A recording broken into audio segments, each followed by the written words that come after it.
Hello, I'm Paul Mercieca, and Sea Talk have sent me to northwest London to find out what makes Thorntons Purpose a really great store. Hi, Andrew. Good to Hello, see you. Paul, and you too. Absolute pleasure to have you on today and giving up your time. This is a new thing for me to do, so forgive me. We're going to walk through the store and talk because you and I are both in different places right now.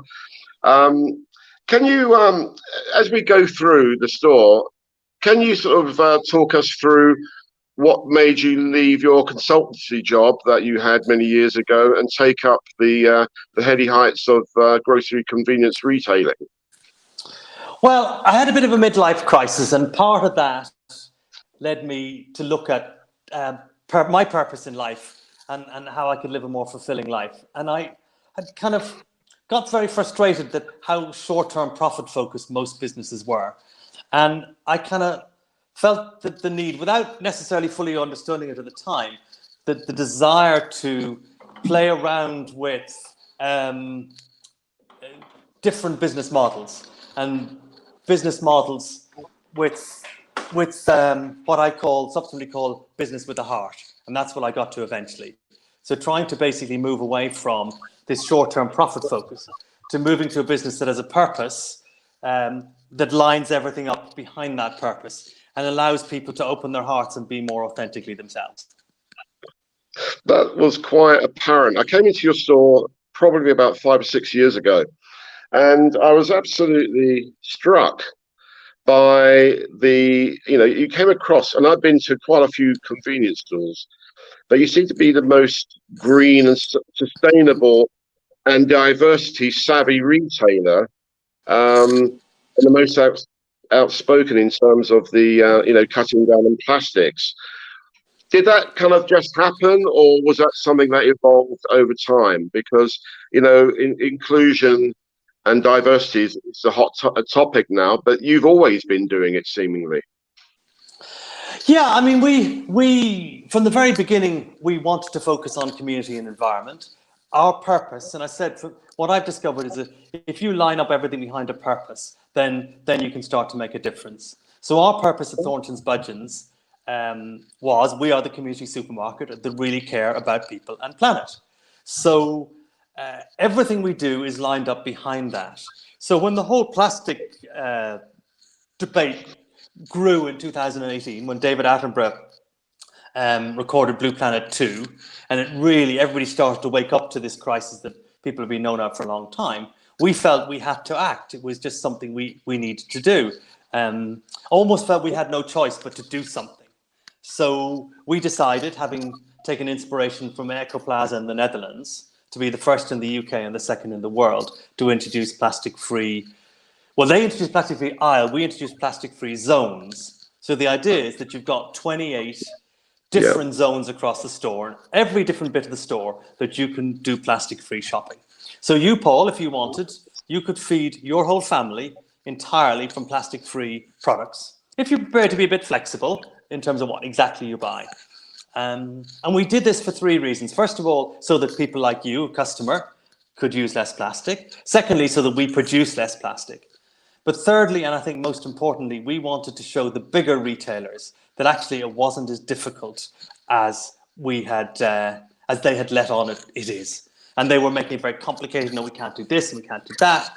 And in 10 weeks, we launched 1,800 plastic-free products. And I've been told by CEOs, a number of CEOs of the big retailers, not just in the UK, but globally, that what we did moved the dial in terms of plastic.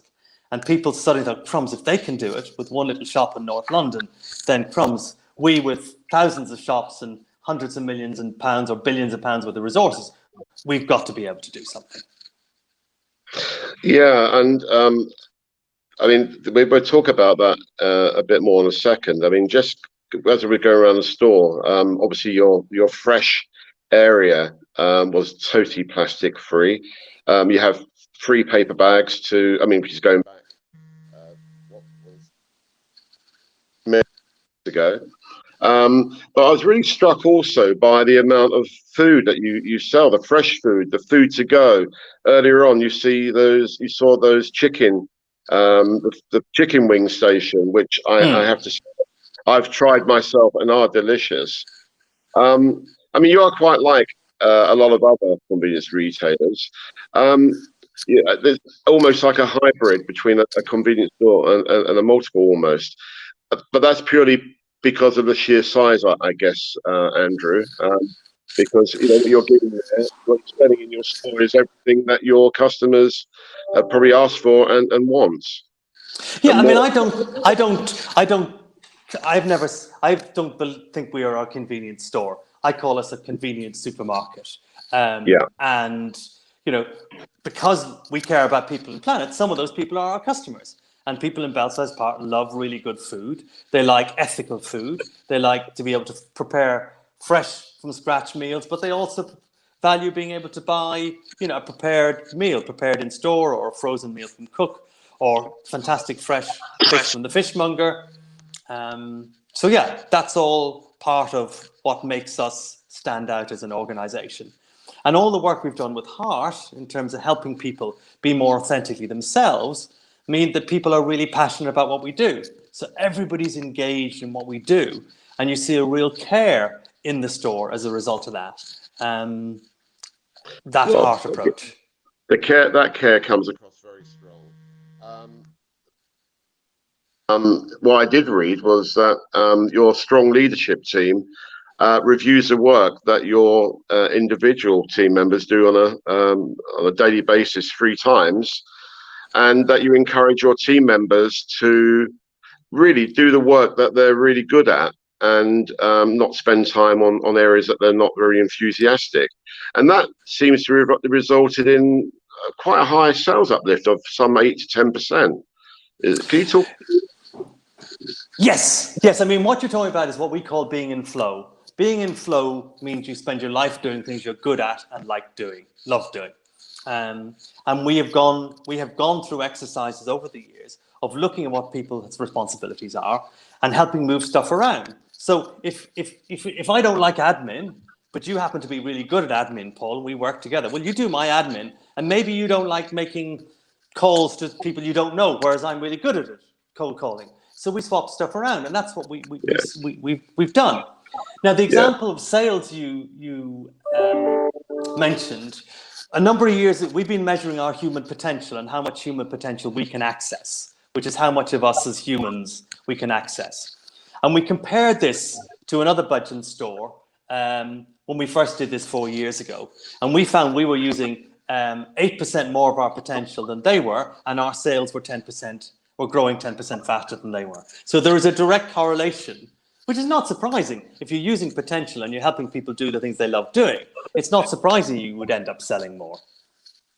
Yeah, and when it comes to you're mentioning the plastic free, and you launched that in 2018. Yeah. And you were talking about 2018 and 1800 plastic free lines were included, but you say that you intend to be a totally plastic free store by the end of 2022. Is that on schedule? Well, no, that's not what we said at the time. Was we had an aspiration to be plastic free, but that we would only be able to do that with the big branded manufacturers coming on board with plastic free. And that's not going to happen. They've been quite slow. It's starting to happen, but we are a mainstream supermarket. We're not a specialist niched organic store where we can only have, people come in and they want to buy Heinz baked beans from us. Okay, that's a bad example because that's not plastic free, but that is plastic free. But they want to be able to do all their shopping. So we can't just edit out all the products that aren't plastic. That we're not in the position to do that. It's a journey, and it's probably taking longer than I and other people would like. But at least we've made some big steps. There's a category we're just coming up to now where even bamboo derived paper products are being sold in quite large quantities, which is interesting to see. Obviously a bit more premium, but not a lot more. So even that category seems to be burgeoning at the moment compared to what it might have been a few years ago. Can you? Sorry, Andrew. Sorry.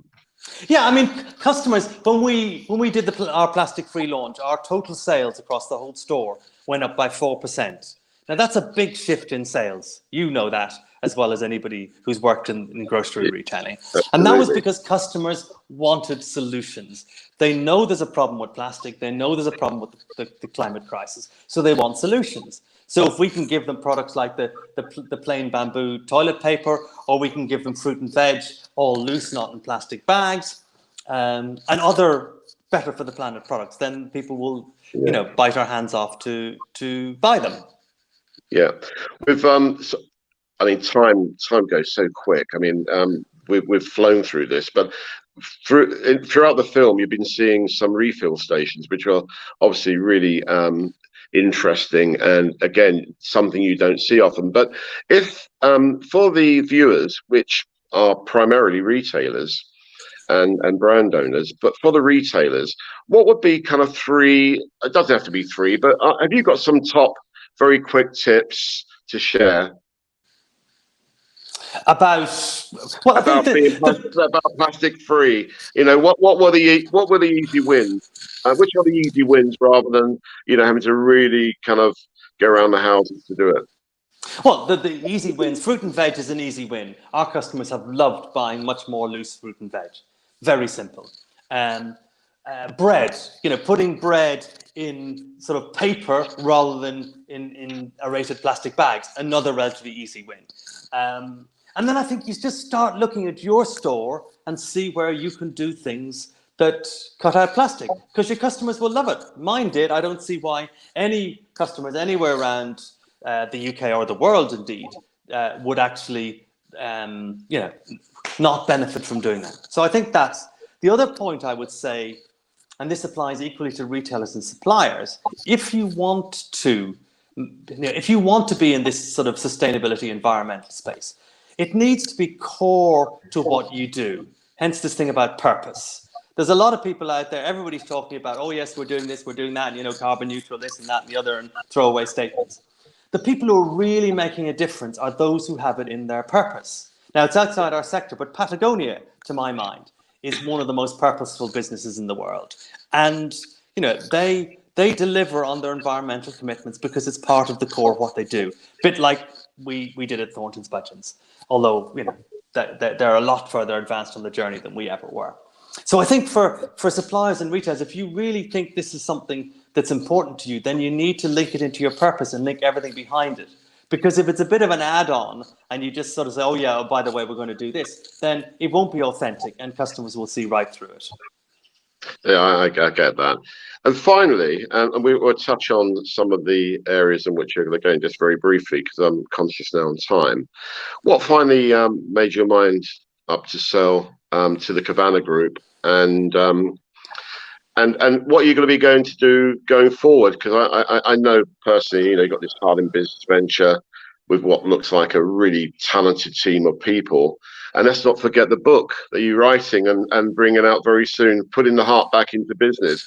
Can you spend the last minute just talking through that? Because, it's been in the press now that you've sold and you're staying on as a consultant of some kind for a while. How's the next? So I sold because I needed to get to a new chapter in life. My purpose in life is about putting the heart back into business, and it felt for 15 years owning Thorntons Purpose was the right way to do that. It feels now I can have more influence being independent and being separate from that. So my focus, as you said, the book Putting the Heart Back into Business comes out in the spring of next year. Me and my partner and colleagues run a lot of training for business leaders who want to open their hearts. And that's gonna, I haven't had enough time to do that, so I will have more time. And I am working with, so far a few, but hopefully a growing number of businesses who want to put purpose at the center, who want to be more sustainable, who want to be forces for good. And I think as a freelancer, so to speak, an advisor or a non-exec, I can help influence those businesses as well. And that's really, really exciting. But first, I'm taking a 2-month sabbatical starting next Friday, and because it's time to recharge my batteries before I get onto this next chapter in full detail. And who can blame you? Andrew Thornton, thank you so much for Thank you, giving up Paul. your time today and talking us through what is. I mean, if you haven't been to Thornton's Budgeons, really, I would suggest you do, because it really is a best-in-class store in so many areas. And I wish you all the success going forward with your book and everything Thanks, else. Paul. Okay, you take care. Thank you.